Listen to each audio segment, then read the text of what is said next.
Hello and welcome. I should turn that down. 1 second.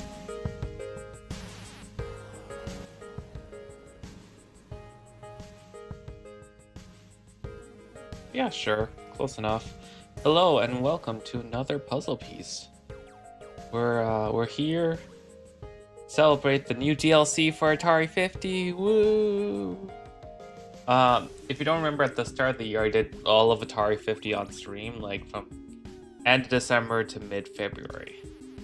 And that includes the main 5, as well as the 2 DLCs. And now we have a third DLC, which is Pac-Man and Beyond. I have been told that Todd Frye, the original creator of Atari Pac-Man, contributes a lot of the interviews for this one. So I'm expecting a lot of... Oh, why is it flickering? Oh no. Why? Oh, I explored 100%. Yay! No, why the fuck? What? What the fuck?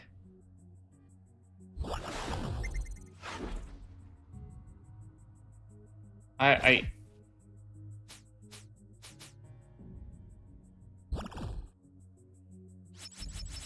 Okay. Okay, it's good now. Cool. Yeah. Oh, fucking. It's. I don't know if it's showing on your side, but it shows like the I don't know, like the just random flashing, like almost like a super zoom in of a keyboard and shit. If it keeps going, then I'll need to delay this till they fix that. But the first, yeah, Namco. Did you know Namco's history as a video game maker started with one of Atari's first big mistakes? At 29 years old, Masaya Nakamura founded Nakamura Manufacturing. So, Namco. Yeah. Horse riding, heck yeah. We like those. And, you know, I meant to... Actually, I didn't mean to play. I played a little bit of Pocket Card Jockey, but whenever we release, I'm like, I'm good. I think I'm still good. But yes. I started using the Namco branding on some machines in 1971 and changed the company name to Namco in 1977 after doing Point Operate. Okay. And that's the logo from back then. Okay, let's get started with our first video. We had Atari Japan that we ended up selling to Namco. Atari Japan actually put Namco in the video game business. Wow. Before that, the only thing they did were kiddie rides. Why did you end up selling it to Namco? What Okay, we were young and dumb. And it turns out that in order to establish a business in Japan, you need all kinds of regulations, none of which we did. We actually started it by taking suitcases full of money, cash, Oh and we rented a building, we hired people. In Tokyo or where? In Tokyo. Oh man. And it was a thing where all of a sudden they kind of started catching up to us, and we thought, okay, this is not good. Maybe we can sell it. Did you make a profit on the thing? We actually did. Nice. All small that ends well. Yeah, but it was just, there's an interesting story there too. Pong for the home did not do well in Japan. Too much space? Kids wouldn't have their friends over. There wasn't a place. Oh. Homes were too small, and so kids would meet in a coffee shop or a karaoke center or something like that, but not at home. So the game that took off in Japan was actually Breakout. That's what established the consumer game market in Japan. Well, they could have had Pong machines in, like, the, it's like, yeah, sure, the home console versions, but well, I guess they'll talk about it. Yeah, Pong is what thing, I guess it didn't catch on. Well, let's see. For various reasons, including poor maintenance and a selection of inappropriate locations, Atari Japan's business was not doing well. They're catching up to us. We need to move locations. They're literally on the run. Like, oh my goodness. But yeah, they partnered with Atari, and then afterwards, I guess they were like, yeah, sure, let's sell it to Namco. Namco continued to distribute Atari's early arcade games. Japan. Oh yeah, all of those ones. We saw it at the previous episode. Space Race is the most notable because it's fucking I don't know. Wasn't that big of a hit. Sold, okay.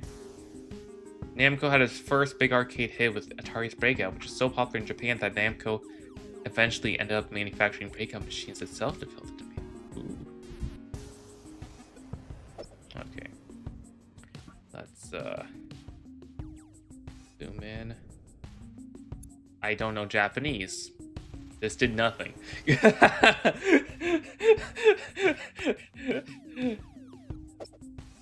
Oh, Le Mans, like the car competition thing. Okay. Cool. Video golfer. Namco and Atari maintained a close relationship. In early 1978, Masaya Nakamura traveled to Pebble Beach in California to attend a meeting of worldwide Atari distributors and took first place at the company golf tournament. Heck yeah. Okay. Starship 1. Yeah. It'd be a Star Wars game. Super Breakout. Yeah.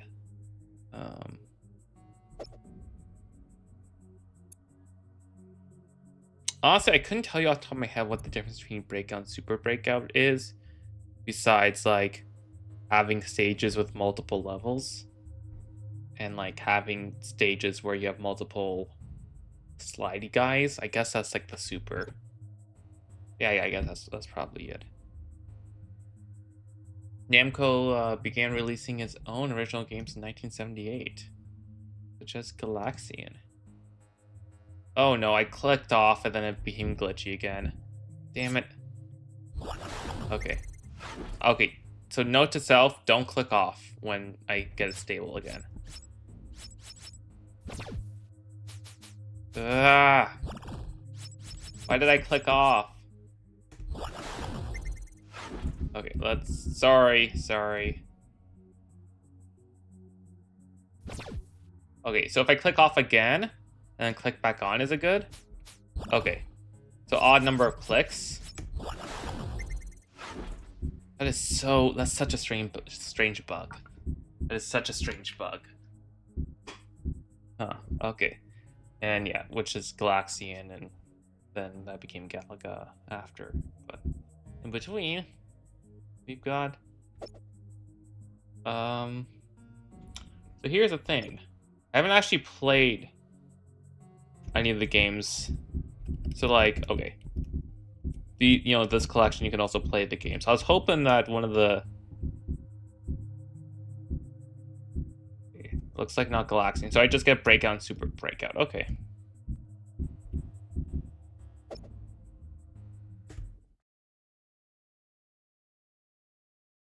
Left control. Ugh. Look at this. Look at all the extra color and text they added because it didn't look this good otherwise. Oh, fuck. Right. Oh my goodness. I was watching that, what's his name? One of those guys who makes documentaries on whatever video, and he was talking about a book that really went into video, like a man's experience with Breakout. And his goal was to get in the top thing, but like he put in so much detail. He'd never played a video game before, got Atari just for this. And he goes into agonizing details over the littlest things of like plugging in a console takes like 50 pages of the book. And one thing he discovered after flying out to see the devs, because he was obsessed with this, is after the third bounce, it just artificially speeds up no matter how where you put your cursor. I don't know why I thought this was gonna have a bigger paddle, but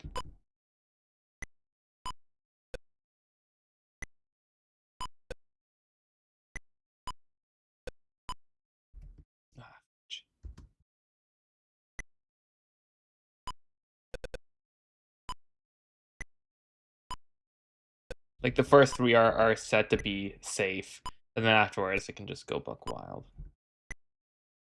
Doesn't have to, but it can. Okay, so the green ones are worth a little bit more.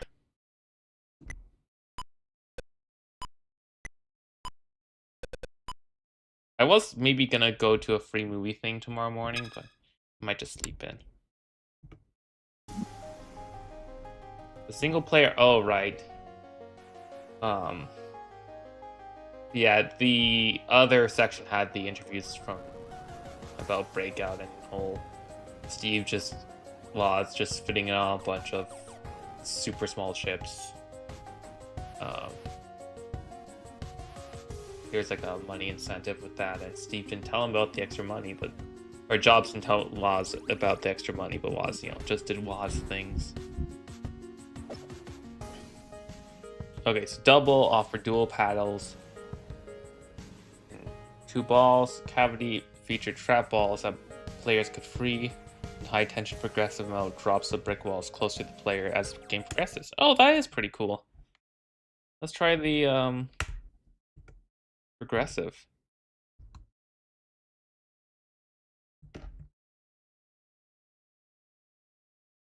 Okay.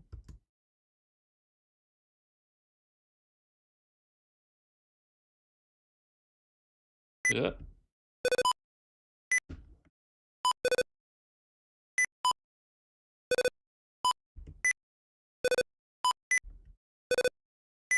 We'll see if I even get far enough to have the walls cave in. Fuck. The sound effects are more insulting now. Good to know. Oh, okay. That could happen. Oh, fucker. Motherfucker. Okay, fine.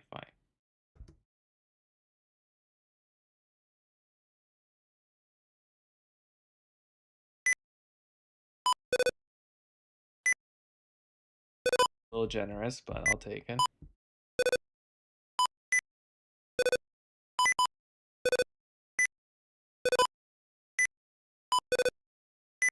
Oh, that's what it means. Got it. So, like, it goes down as you keep doing it. Okay, got it.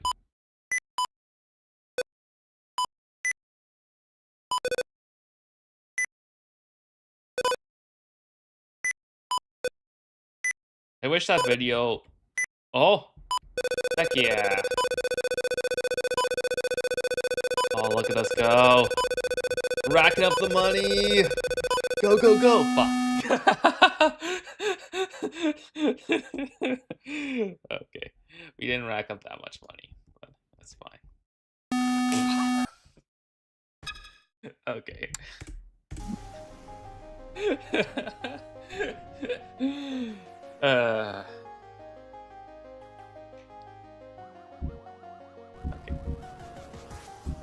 Yeah,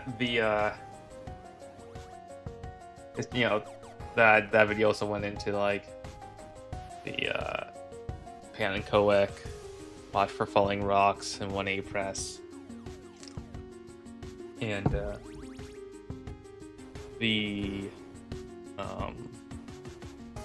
after like examining it, the guy goes like, oh, but he's not saying like he could programmed the game better than the devs. He just knows the games in this aspect better than devs. And it's like, well, you should have researched Kaze before you made that statement, because we got Kaze on the scene.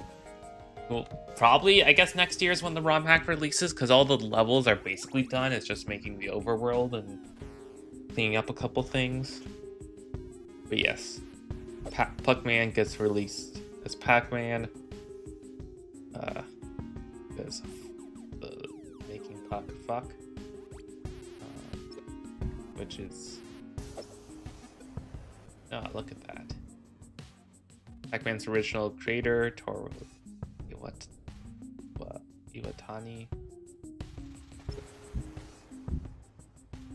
Hey, we get to play it. Well, first, let's watch. Well, you know, playing it is going to be like the creme de jour of this. We had a coin-op lab with the current leading coin-op games in it there in the VCS. They had to blur his shirt. So we had a Pac-Man coin-op around, and honestly, it didn't really grab me the way Defenders did. Defenders was the game that really sung to me. Bob Pilar remembers this differently than I remember it, but the boss at that time, Dennis Coble, said, okay, there's 2 projects to be done, Pac-Man and Defenders. And Bob said to me, I don't see how to do Pac-Man, so I'll do Defender.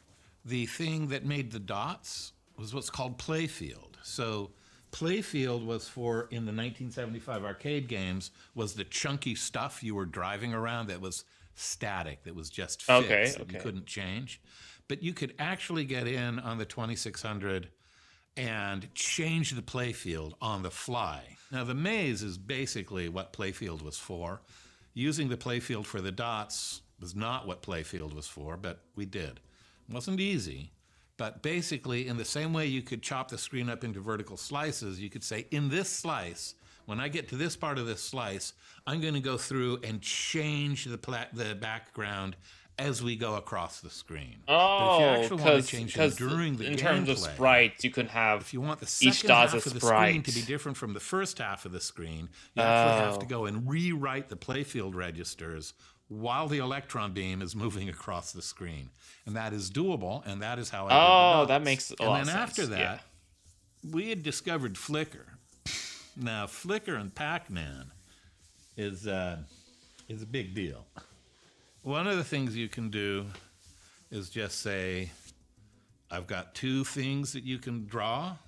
1975, 2 of those was great. Now we had 5 of them on the screen that mattered. Pac-Man has 4 ghosts and a Pac-Man and a fruit, which is actually 6 things that you would call players in some of our parlance, or sprites in normal video game parlance. And they are, they're little cartoon characters. And they change across the screen like the dots you're picking up, they're just little pucks, little ones. And there's only 2 of those. So, Flicker happened.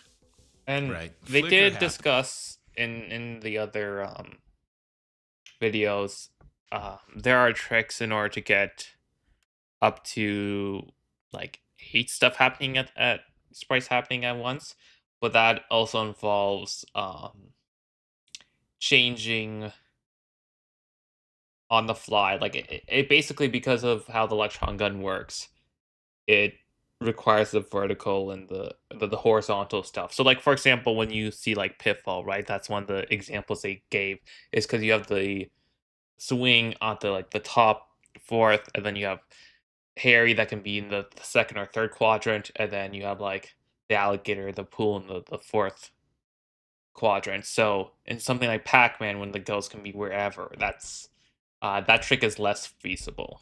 By saying, I'm going to always play the Pac-Man, and I have 4 ghosts, and I'm going to draw one of them every 4th frame. And that's it. And then the ghosts are sitting there, they're on for a frame and off for 3, and then on for a frame and off for 3, and it looks horrible. And people know that. And I do so, and I say, look, they're ghosts. I mean, you could see them, they were good enough. Yeah. There are like other tricks you could use. Wonder if they'll get into that, but I'm not sure how, because this is late in the Atari lifespan, but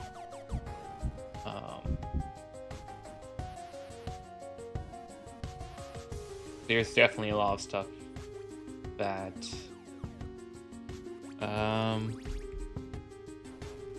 like I also heard this doesn't go too much into like the downfall. Like it might go into a little bit.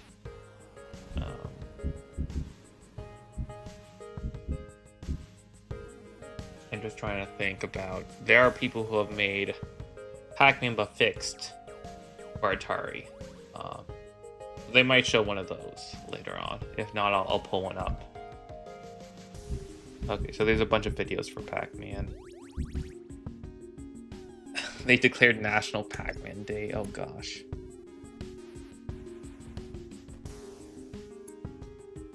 Oh, okay, that's Pac-Man, huh?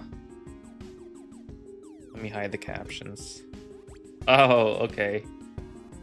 This is like... I mean, they're not the worst. Like, I've seen a lot worse, right? This is fine. This is fine. But also, what?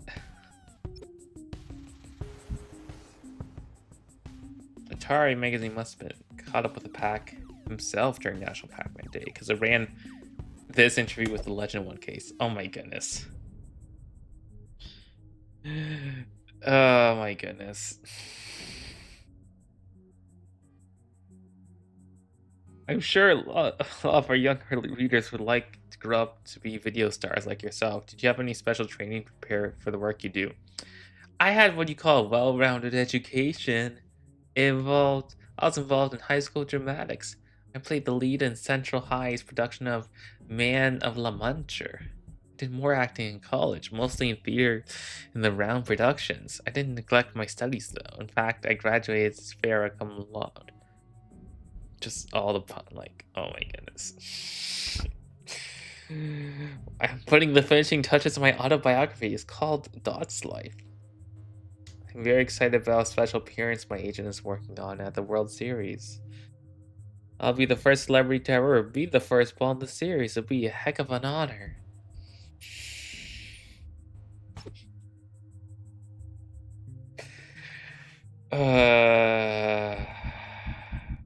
Well. First the Pac-Man eats through a maze of dots. Then the Pac-Man heads for the corner spots. Then he eats his fill of a power pill.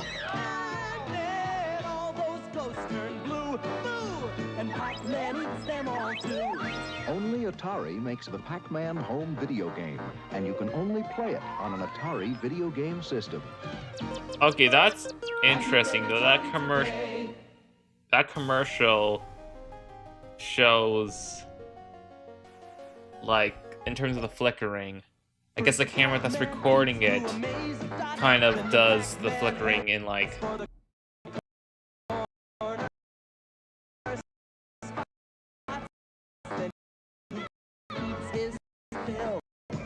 I guess because it's recording at such a shit frame rate, then the ghosts don't actually appear that, like, on screen. You still see jitter because the camera is confusing which frame it's on, but like Pac-Man is smooth. That is so strange. Huh.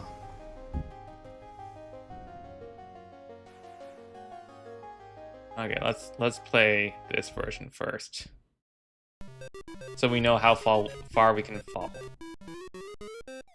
Oh, look at this. This is Pac-Man at home.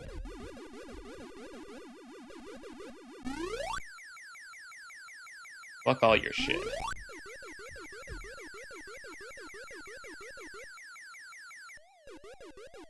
Yeah, look at that. This is...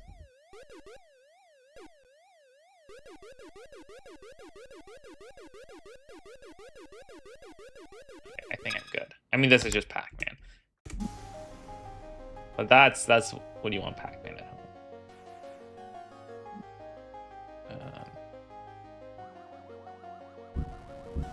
Okay, let's go ahead and watch another one of these videos.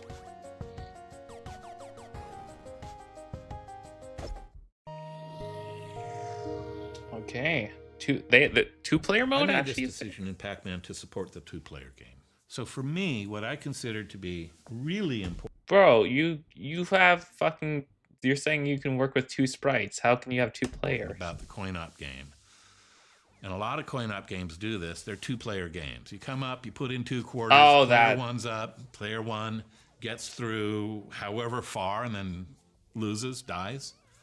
And then player 2 comes up and plays their screen, and when they die, player 1 comes back and their screen is saved where they left off. Right, so this is, you're both progressing, you know, basically to see who can get the furthest, right? So you have to pick up where you left off for that.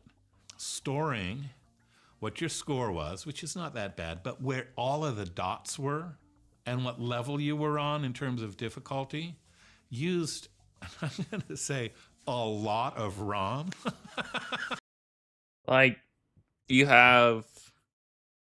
basically need a bit for each register, for each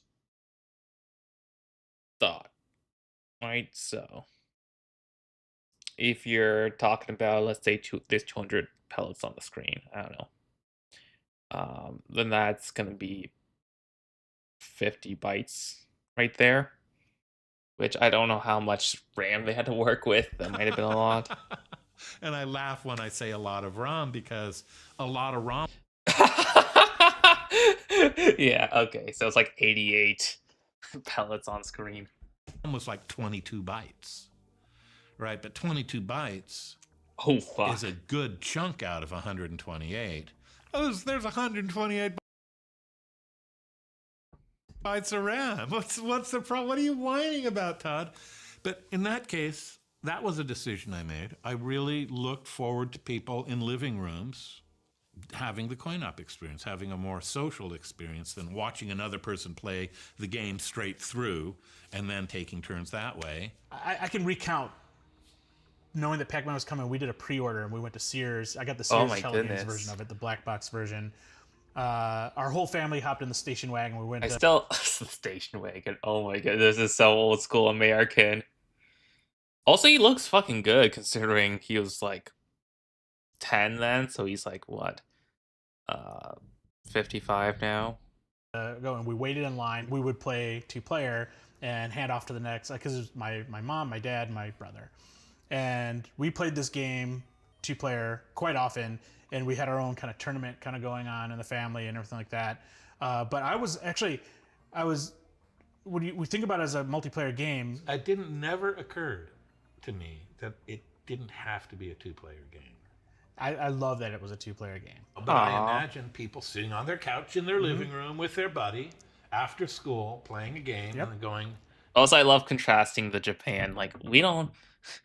No one fucking plays with other people, The other too. games. So Oh, I had it the timed to Americans. precision because when I was in school, we had a half-hour lunch, and I lived about 5 minutes away from the school. So my friend and I would run home, and the importance of having a 2-player mode was it kept it fair. Because if one of us just started playing, the other person didn't get a turn. Right. And everything like that after they just play through all Until their the lives. whole games, yeah. right, no, Yeah. And so that really sucked. So 2-player mode was essential when you had very time critical. Well, kind of not just that. I imagine that the whole This is so emotional wholesome. dynamic of, okay, my turn. I'll see how I do with this life. Yeah. And then, okay, now it's my life. And then yours, it's like, and like I get what you just said, the alteration is at a finer grain. Yeah. So you both get more kind of, you get maybe the same amount Yep. of playtime total. But we ended up we went from a very competitive, when it was just one game at a time, to us actually kind of like cooperatively wanting each person to do really well. I don't know what the psychological reason for that was. Ah, that's wholesome. Okay, let's do a little bit more of these ads. Guess who's coming to dinner? Atari National Pac-Man Day. 4 more days. 3 more days. 2 more days. 1 more day. It's the day. If you can manage to tear yourself away from Pac-Man, come and join us. Remember, word of mouth travels fast. all great fun, but don't let the merriment distract you from two important facts. Only Atari makes Pac-Man a Pac-Man home video game, and it can only be played on Atari video computer system.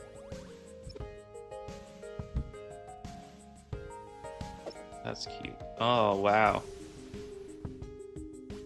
That's a nice print. Haunted house in short supply. Atari Super Game.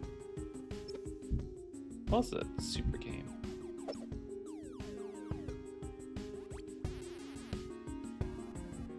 Is that one of the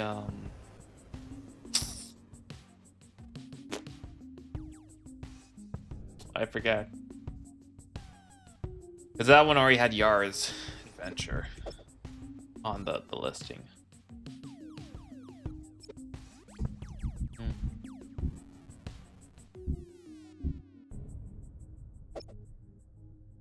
Well, that's cool. Oh yeah, for the manual. Oh, look at this. If they put that in the box.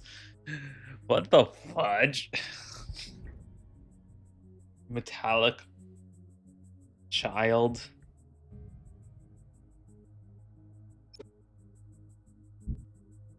Yeah, that's more accurate at least.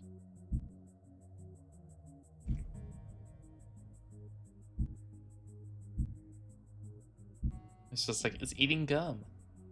Yum. Why? Why? What?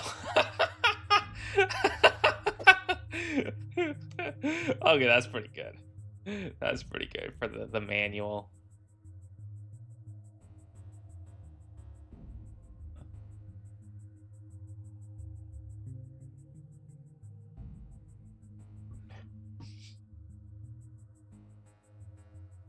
One of them is female because they have eyelashes.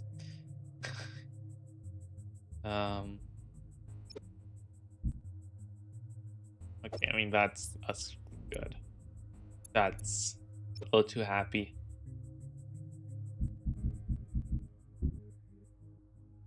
We'll get on to that after. Because I'm gonna space out the Pac-Man a bit, because the Pac-Man is really the crop for what the fuck we're doing. Meantime, we can do a little Dig Dug. Actually, it's Dig Dug. I don't know if I actually want to do Dig Dug. Dig Dug's fine. You know, it's...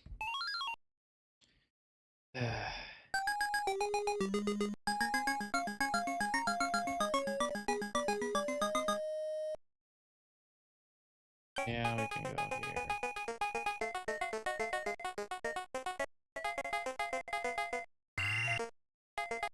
The music only goes when you go? I didn't know that.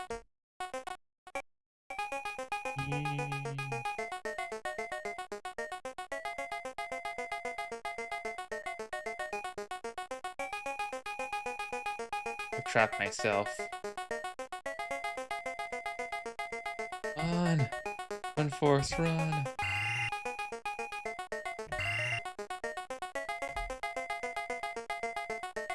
Run away! Okay, yeah, that's good. I mean, it's fine. Just clear the board and... Yeah. But Dig Dug's cool. We got Puka, we got Dig Dug, and we got Fygar. Dig Dug must destroy all the meanings by strategically digging a tunnel underneath a waiting rock or let it fall. Yeah, I could pump them up, but like...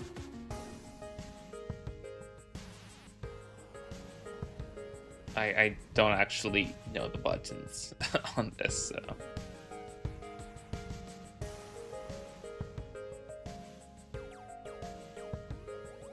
Double control, press the monster, the control once or twice stuns a monster.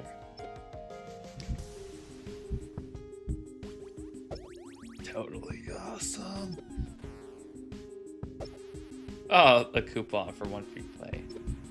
That's funny.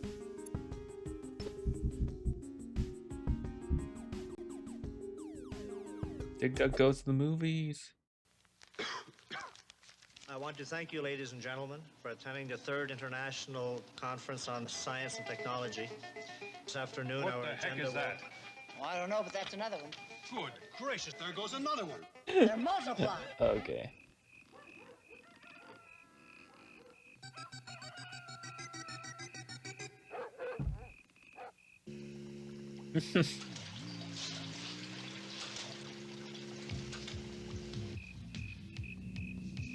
Okay. To bring you a special bulletin. Mysterious underground creatures are moving your way. We have a problem here. Why is there a dance number? Come on, everybody. Why? Okay, this is not the tone. When it did the military, this is not the tone I thought.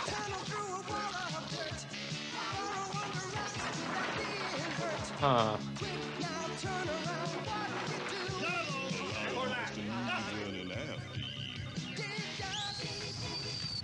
Okay.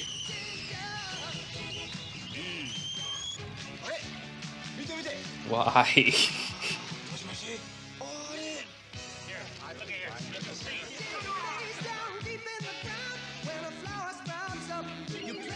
Also, I don't know, in terms of food, like, I kind of don't want to do a thing of leftovers I just consume throughout the weekend. So I think I'm gonna double breakfast up tomorrow and Sunday, and then just figure out dinner on Saturday. Or maybe I do a snack during this. Anyways, this has real, like, this could be a song in Back to the Future, maybe, if you ignore the lyrics. One is for us to play them so we can all have a lot of fun.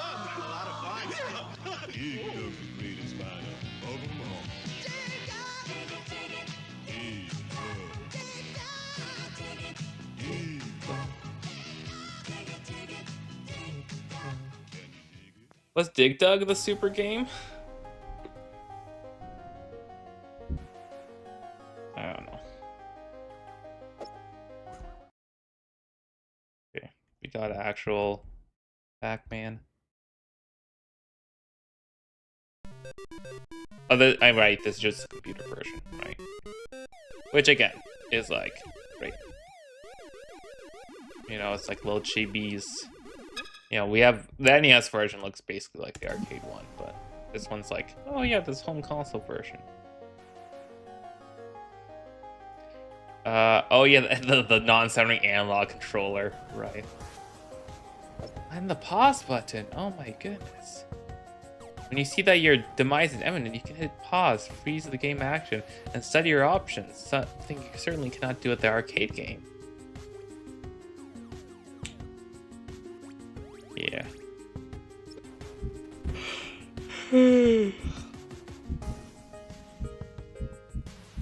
Okay, let's look at the Galaxian Warriors commercial. Warriors, today we're going up against the most feared commander, but everyone counts. Even you, Quid. Man your ships. Man your ships. Man your ships. We're going in. Assume attack formation. All wings ready, sir. Okay, I'm peeling off. Cover me. Cover me. Roger on that, Blue Leader. Heavy fire, 17 degrees. Affirmative. This guy's good. Watch your back. We lost Blue Leader. I'm hit. Who's left? Quid. No! Quid, you're equipped to your cartridge. Galaxian, the arcade hit, now for the Atari 2600 system.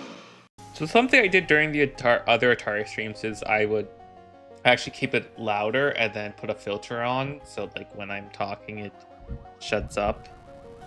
But I'm not doing that here. Okay, so Galaxian. This is the first official home version. And we don't get to play the unofficial ones, because this is an unofficial Atari 50.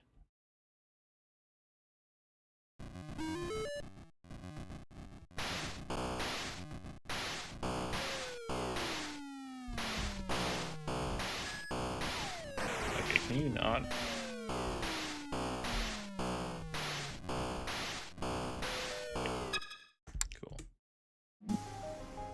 Okay, let's read these so then we'll go back and watch another Pac-Man video.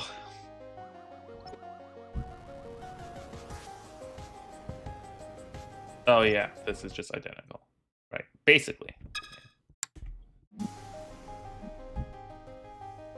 Oh, the same reviewer. Oh, the trackball controller. We should have more trackballs in our life, just like Super Monkey Ball, you know, we have the arcade version. Just, you know, every Sega controller ever should just have a trackball.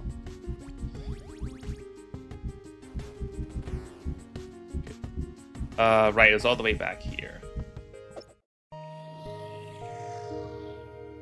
Oh yeah, sorry. Why Frye? After Pac-Man's release, Atari began to pay royalty payments to designers of his game. Todd Frye ended up earning over $1 million in bonus payments, which turned out to be a double-edged sword. Ooh. The Friday before the Monday that I started, the Activision crew left. They all just like up and left to form Activision. They wanted their name on the titles and they wanted royalties. So after a year or so, after a couple years, a bunch of my friends left to form a company that did another Activision. They left to form a company called Imagic. And then one of the Atari engineers got hooked up with a major Hollywood outfit and started talking about doing another Activision-y, another Activision Imagic, not a deal where we actually got compensated at like a fraction of the profits of the products we did. You know, like Atari was paying engineers $35,000 a year to make 2 games that sold $500,000 each with a $20 or $15 margin. So they were making bank and paying reasonable salaries for something that actually some of us were the only people who could do at that point at a reason. Yeah, everyone keeps leaving. I don't like the thing is now with some of those having the bonuses tied in once it releases is that people get fired when a game ships, so they don't have to get paid like companies don't have to pay them the bonuses or a contractor. So this is companies that will just be companies. Rate. And one day I went into my boss's office and I said to him, George, I really like working here, but it's starting to cost me money. So they created a royalty program. Oh, wow. The next week, it was 10 cents a cart, which is a pittance, actually. We were not businessmen. We were software engineers. We were pocket protector, thick glass nerds. We were nerds and burnout hippie nerds, and we were not Steve Jobs. Yeah, they could have definitely negotiated more. Going, maybe they couldn't have. No, 10 cents I don't know. Enough. We went, oh, that's great. And that was like in very early March. And then Pac-Man sold 3 million copies in 2 weeks. And in early April, I got a check for $300,000. Nice. And that was awesome. So my last name is Frye, F-R-Y-E. And there's a boot company. Someone in CoinOp, someone had gotten a big poster for Frye boots and written in large letters at the top. Oh, right. Frye. Right. They talked about this in the other one, but I guess posted on his office. And it's like, why not Frye? Oh. It's there's a thing in Logic layout where if you put a line across the top of something, it's a knot. So I took a big black pen and put a black line across the top of the Y, because why not Frye? Yeah. I am the oldest I have ever been. Wow. The whole rest of my life ahead of me. It's the longest since those times. And I actually am kind of having some kind of pensive retrospection. It's like I wasn't really attuned to the impact that giving me $1 million had on people who were actually I'm going to say this is going to gag coming out of my throat. Even more technically capable than I was, who could have done a better job of Pac-Man if that had been their role. And I just, why me? It's just right. The not wrong person at just the right place at just the right time. I mean, yeah, listen, you fucking make $1 million off a game. Heck yeah, but also everyone else is gonna be jealous as fuck. Yeah. Ooh, we get to play Xevious. Okay.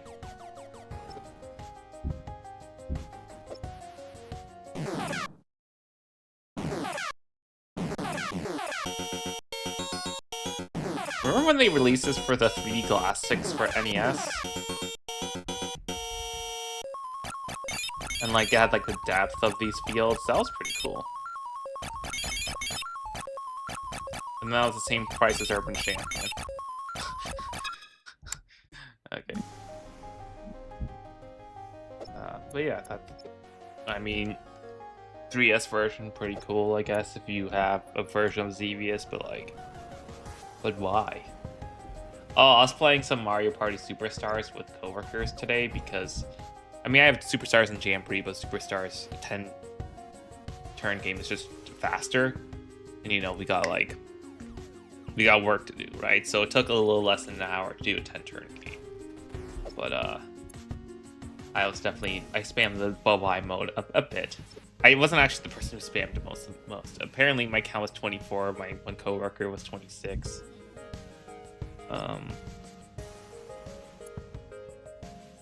Yeah, I know. There's also a freaking that coworker bet all their coins basically against the AI, and it was like that one mini game you get for battles where the platforms turn, and they got to the end at the exact same time, but the game gave it to Peach, which was very bullshit. Oh, postcards. Oh, from 2012. Wow, that's so far in the future. Tubular, man. Oh yeah, all the developers putting their name in the game. Press leave, press bomb until this message comes up. Oh, that's pretty cool.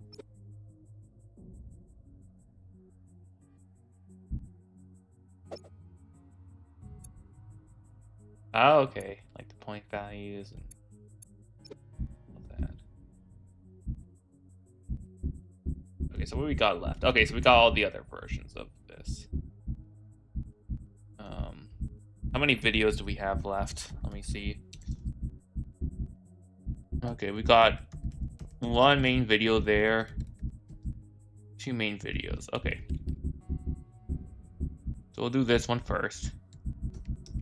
We'll play this first. Oh, okay. I mean, this looks pretty solid. Again, you have the benefit of... You can see us...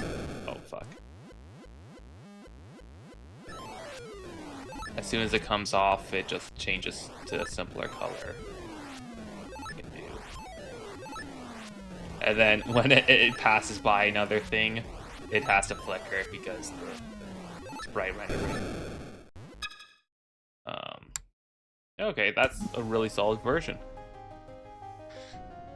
Yeah. Oh, they were one of the ones that did that with the palette swapping. Okay, look good for them. And like also in terms of the sprite thing, right? Because you have these aren't really there until you do that. You can get away with literally just making these fucking like lines and shit. You can get away with a lot when you're just doing stuff vertical. I mean, good for them, right? They'll explain it right now because that's really interesting. The job at General Computer was actually my first job. You know, they had just inked a deal with Warner, Atari's parent at the time, Oh, sorry. to do a whole bunch of games, and they didn't have enough people to do it. So, they were happy to find more people. And they said, can you program something with 128 bytes of RAM? And I thought, oh no. Yeah, if you want to do that 128 bytes, again, it's just the positional data of the sprite sheet. You might need to see, like, okay, based on the state of the line, essentially. It might even be easier to save each line as a state, depending on the processing, but at the very least, just, is that enemy there, yes or no? Thought they meant 128K, which was a reasonable amount at the time, only to find out later when I showed up that it was much smaller. And it was a great experience. One of the reasons that Warner came to General Computer was they thought that they would get a more professional atmosphere. They were sick of the Atari people. But again, there was fun. We had a fire pole to get from the second floor to the first floor. We had an arcade. We played games on our coffee breaks. Everybody was really, really, really top notch. In '83, GCC hired more MIT graduates than any other company besides IBM and Xerox. Damn. So everybody was really good. And I was one of the oldest people. I think I was all of 27 or something. Glenn Parker was actually part of that team as well. For Galaxian, it was just Glenn and It myself. is weird just Glenn how was- young these workspaces are because of how fast the industry was moving. a great programmer, and he was doing the gameplay. I was doing the graphics part because I wanted to learn how to do that. We could ask each other questions or whatever, and he was sitting right in back of me, or I guess on the other side of me, and so we could bounce things off of each other on a constant basis. There was also Patty Goodson, who did the music and some of the early graphics, because I can't draw and I can't do music. The music is actually really hard on the Atari 2600 because it's not a full octave. She had to kind of skip parts to make it sound right. So that was really great that she could do that. I don't know how long that would have taken us to do it. And yeah, you see they only do the multiple ones when there's less sprite surrender. Though, was that the graphics on the Atari couldn't really handle the number of sprites that were available in the actual Galaxians. If you remember Space Invaders, it was really only 6 across because that was the standard thing. I will I'll give myself a little credit here, but I managed to discover through, again, kind of random luck, a way to get 8 things on a line and be able to turn them off and on. And that was really just hacking the code and freaking out the chip so that it did things that weren't hard. So it wasn't even that. Oh, it was the fact that the gap from 6 to 8 was that really bad. Spec.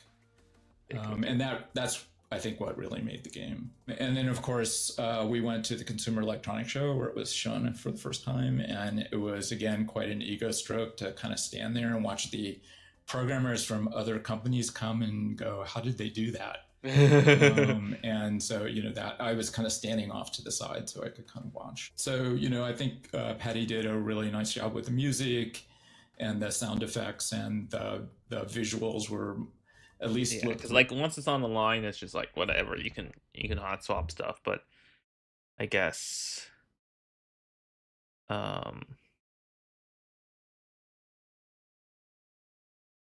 maybe there's a thing with the size of when it renders. I don't know.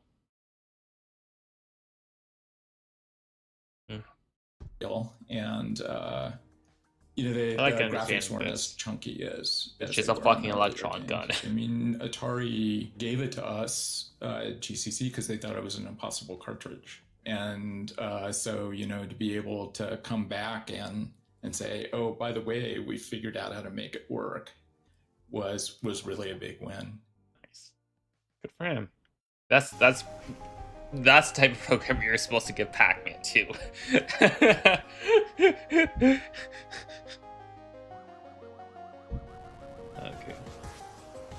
all-time classic. More than one more example to remind the gamer that the little Atari 2600 is capable of the greatest things in the hand of a really good programmer. Look at them! Look at them with given credit to, like, well written. Then let me just actually skim it to make sure the rest of it's well written. Okay, yeah. Okay, so double the points when they're in play.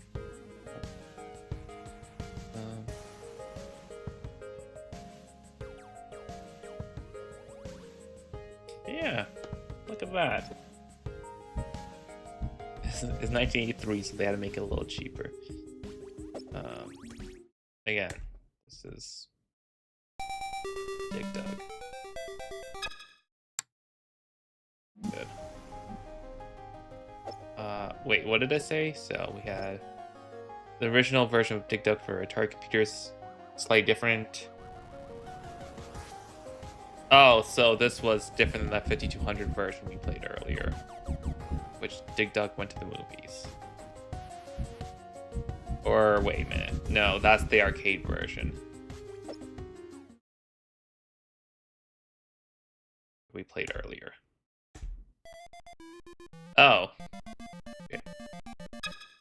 Okay, I mean, I can see why they did it. Oh, whoops. But I like the music in this one a bit better. You just have more of a screen you can do stuff with. And this one's like more zoomed out. And you got like some nicer floors. I guess a little chibi style, you know? It's consistent with what we saw for Pac-Man.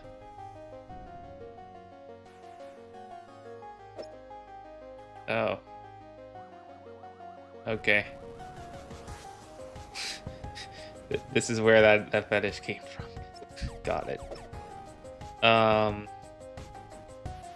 yeah, we're gonna see the 2600 version in a second, but it's looking. I mean, I like that they did do the lines, the black lines.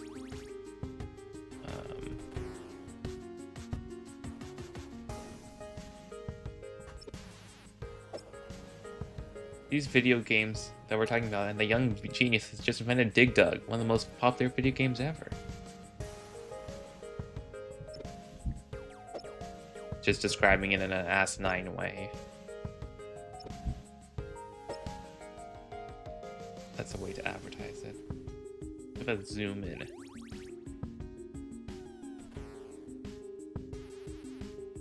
Okay. And the review from the same place. Computer Entertainer. And then this one's the which again looks good.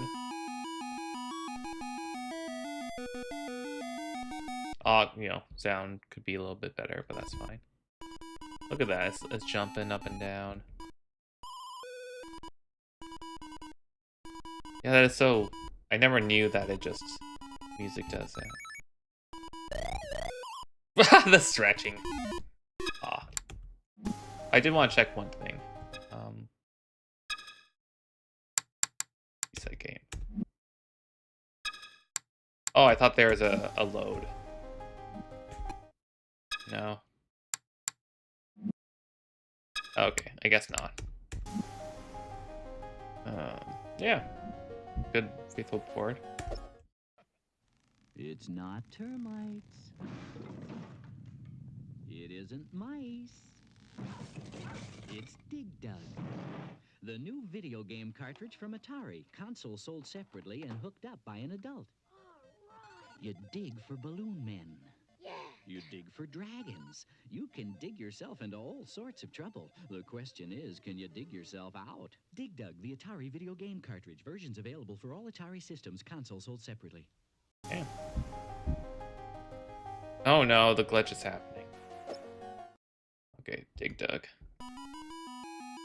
Yeah, this is solid. It's all enough. The 7800. It was created alongside Oh, like they knew the spec and they just released it afterwards.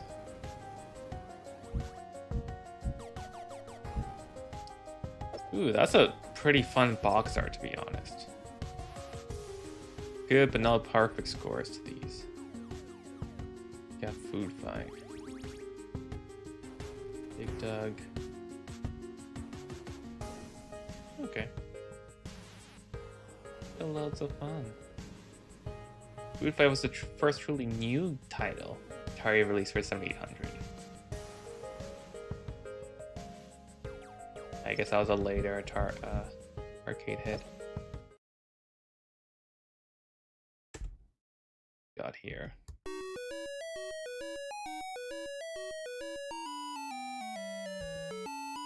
Nice. Solid. Yeah, and then Xevious. So Namco kind of, like everyone else, just gave up pretty early in the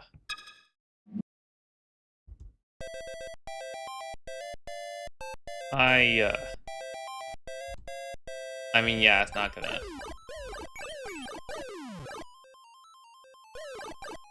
Faithful enough, I guess.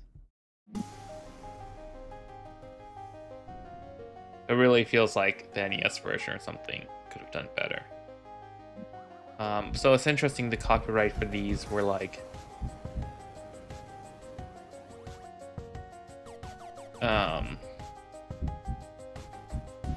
oh, there is another video. Okay.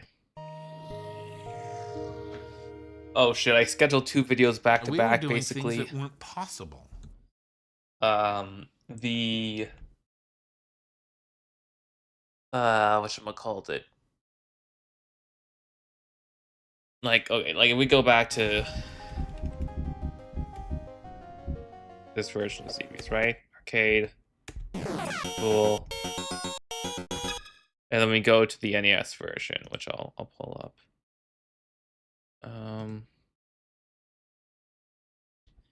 NES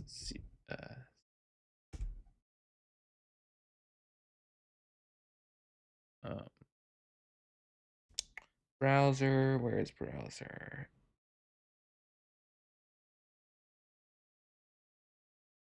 And this is gonna cause the game to glitch after. Browser? Are you not? Oh, you're behind game, right? Okay, we're gonna have to put game behind you real quick.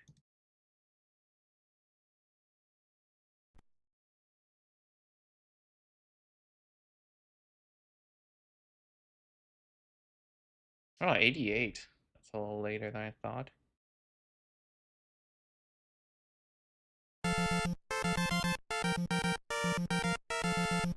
Look at that, you got a lot more screen real estate.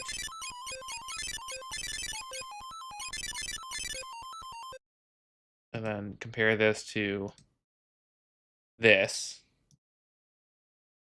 You don't get the nice texture of the grass, but everything else has texture, which honestly I think for visibility might be an improvement. Even if it looks slightly graphically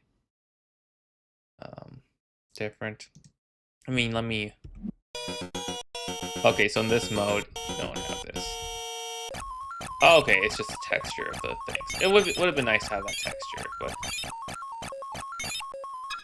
Like... Cool. Photosensitivity warning, my ass. Yeah, this is very, very solid version. Okay, Pac-Man fixed. Whatever the fixed version is.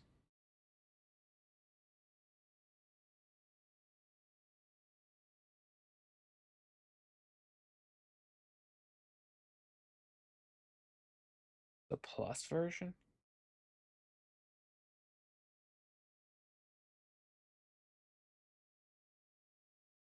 Okay. Now I'm curious about this. Oh no. Recure Friday.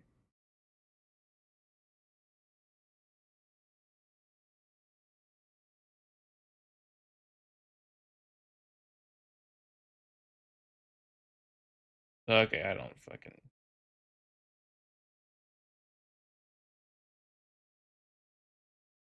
This is a new thing that they're doing. Oh, right. Right, I forgot about this. They have the VCS, which looks nice. And you can play original Pac-Man, 7800 version of Pac-Man, which looks like the thing. And some other stuff. Okay. Okay, this is one of the fixed versions. Again, this is much closer to that 5200 version.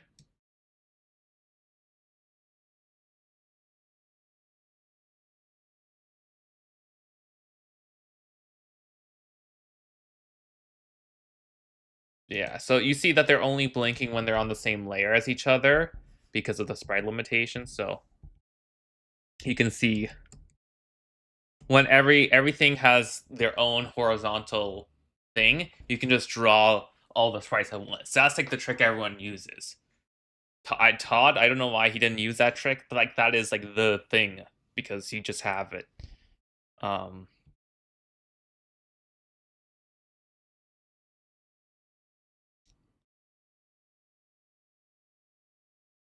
So yeah, when everything's on the same line, or specifically, Pac-Man gets its own dedicated sprite, which makes sense because it has to remain consistent, and then the ghosts they're flickering. Oh no, the Pac-Man's flickering there.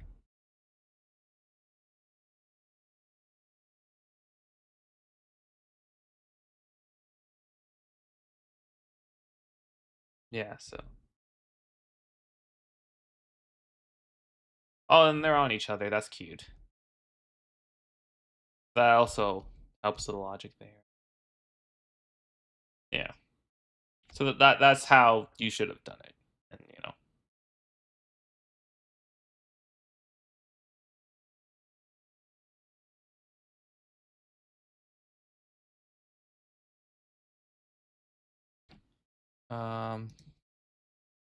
Pac-Man 8K.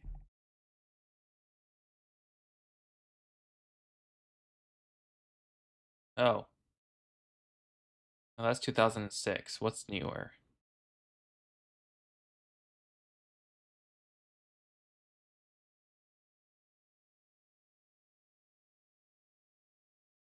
Okay. Cornering speed up. Oh, like they made the gameplay more accurate, but like the 4K version just has all the visual improvements. Got it. Okay.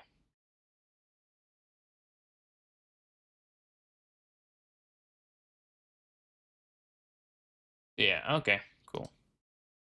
So yeah, that's what I meant when I was thinking about that. The 4K project, I guess the 8K project. But like that's when they talked about the homebrewers in the early 2000s on one of the other threads, one of the other Atari things. That's what they one of the projects that came out of that. Yeah, okay. Anyways, want to see this man justify himself? Because we saw that, and then yeah.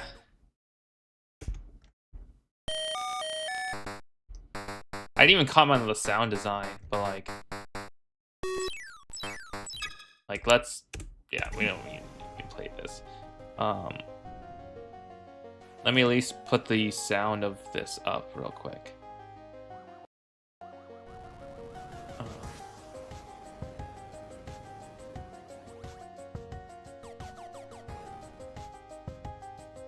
Pac-Man. I'll just do 4K because 4K is.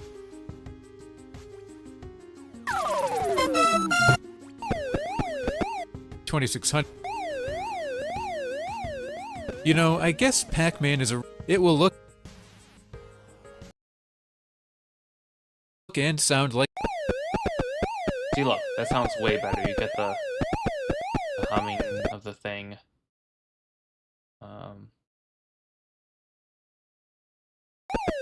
That's the main sound you need from Pac-Man. So yeah. I'm not even gonna play this for more than 2 seconds. It's not worth it. But fuck. Sorry. We're just playing the video. It should be okay. When I play this version of Pac-Man, I actually have some really fond memories of it because I played this game with my dad, and we thought this was the greatest thing ever when it came out. We're big Pac-Man fans. The difference between this and say the arcade game, there were obvious differences, of course. Could you maybe elaborate a little bit on why, like what the approach was and why some of these decisions are, say, for instance, like even the play field and the colors versus like the arcade game? What was behind some of that? There was a rule at Atari that you couldn't use a black background unless you were a space game. Oh. And you know, the reason for that is because these televisions, these CRTs, have phosphor screens back then, and you could get burn-in. I was going to say, that still happens today even with OLEDs. I noticed because I've played the Atari on an OLED, and I've played this game called Mousetrap, and it has pure black. Well, we had a rule, and what and again, I've said this, I don't think there's anyone who says, wow, the game is way better with that blue background. But there are a lot of people who say, why isn't the arcade colors? Yeah. That's the answer. And I think it would have been probably better if it had the arcade colors. Yes. Now, what I'm fascinated by looking back is that no one in the signal path between me and out there went, oh, maybe we should give this game a black background pass on that rule. Well, the thing about these video games is that back then it was so new that I don't know, that you could walk up to a game and say what the most important features were. Now, I walked up to this game and said, well, ghosts, Pac-Man, dots, power pills, maze, right? I think there are some things that make Pac-Man Pac-Man. Yep. Yeah. But we didn't know back then how much which less essential features were salient. The aesthetic. My father had a pizza shop on Ocean Avenue in San Francisco in the early no 60s. thought was I going used to go there sound. around 7 and 8. And there's this little pharmacy, and they had these comic books. And were he's great. already been harped on enough. So this one being a more positive, stuff. We've all heard the negativity, so Literature I'm fine with this. abridged versions. But I don't want to be like, oh yeah, then we should never critique this game because no. Of I don't know if you've ever seen these. But I it's have. I think I know what you're talking about. It's like, here's Treasure Island. Exactly. Here's pick another book whose name I forget. 20,000 Leagues Under the Sea. 20,000 Leagues Under the Sea. War and Peace, Yep. which was 12 pages Extremely instead of abridged. extremely abridged. And so I thought of this as being that because we were not going to be able to get for instance, Pac-Man has a very distinct process. After I was done with this, I went with Jim Andreasen to Tokyo, to Namco, for them to explain how Pac-Man worked for the 400-800 version. Yeah. And each ghost has a separate algorithm. One of them's super aggressive. One of them is whatever. For how it moves. When it comes to a decision point, I could never have done that with the amount of RAM and ROM I have. Yeah. Instead of having that algorithm for each player, I'm actually very proud of this. When they come out, I put it all together, and when they came out, all 4 ghosts were totally stuck together the first time I ran. Because they all went the exact same. And it's like, whoa, I'm only getting, There they go. And so what I actually did, when Ghost comes to an intersection, it has a choice of moving in your direction or moving randomly. And there's some odds, right? How smart they are. In later levels, actually, the odds that they will move towards you are higher. Yeah. And then I take the ghost numbers 0, 1, 2, and 3. That's 2 bits. And I take the low order bit and I tweak the odds by which they will move towards you by adding that 1 bit into the percentage of tracking you. That makes them smart and smarter. And unique personality. And that's a unique personality. And then I take the second bit and add that to the speed it moves. Oh, okay. So each ghost has a repeatable personality. Each ghost has a unique personality. This has slightly smarter and slower, slightly smarter and faster, slightly less smart and slower, and it's not this, So they're all, they separate now. Yeah. And they each have That's a pretty fun. perfectly predictable behavior. My ghosts their decisions are all made by either a generated signal or your position at that time. So if it comes to an intersection and it's supposed to choose whether to go towards you or away from you, it will be the same choice every time if you have done the same thing up to Yes, then. that just As long means as you have a set repeat your RNG pattern, seed. the ghosts will repeat their pattern. It's not just accomplishment. like in real Pac-Man. That's and I cool. am really proud of that. Yeah, it's awesome. Do you remember how many they built to put into distribution? I've been told that. Well, so I know I was paid royalties on $3 million for March. Okay. So I know that. I think they may have actually either shipped 3 million worth of boxes to retailers, or retailers may have actually sold at cash register 3 million. I don't know which. I was paid royalty for like 11 million Pac-Mans. Oh, wow. Okay.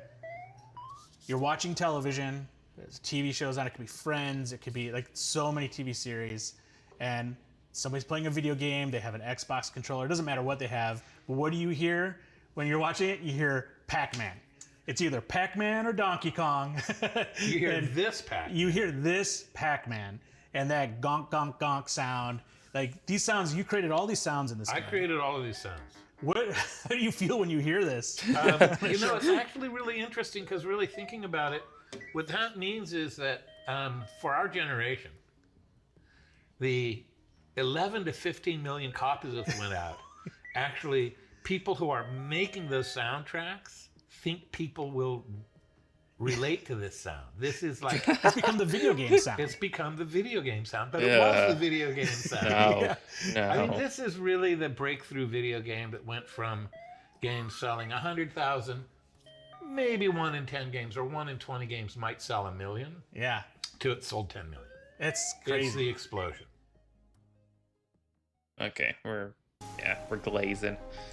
Yeah, I think on that note, I'm done here. We've done the DLC, and we've got cheap viewers.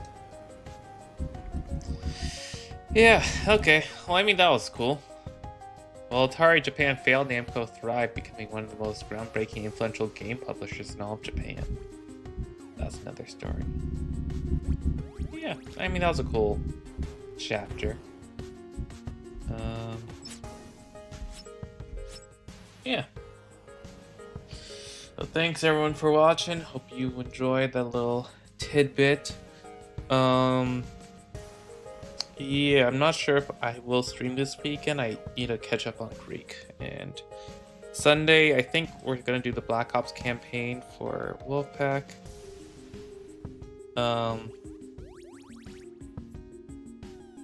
And yeah.